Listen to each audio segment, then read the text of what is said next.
আসসালামু আলাইকুম সম্মানিত ভিউয়ার্স। বড়লেখা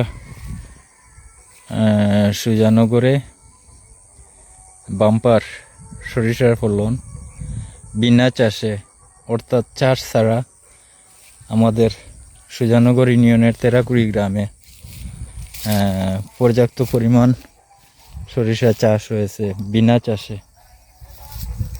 অর্থাৎ কোনো চাষ ছাড়াই সরিষা। আপনারা দেখতে পারেন বড়লেখাতে সম্ভবত শুধুই সুজানগর ইউনিয়নের তেরাকুড়িতে এই বিনা চাষে সরিষা ফলন হয়েছে।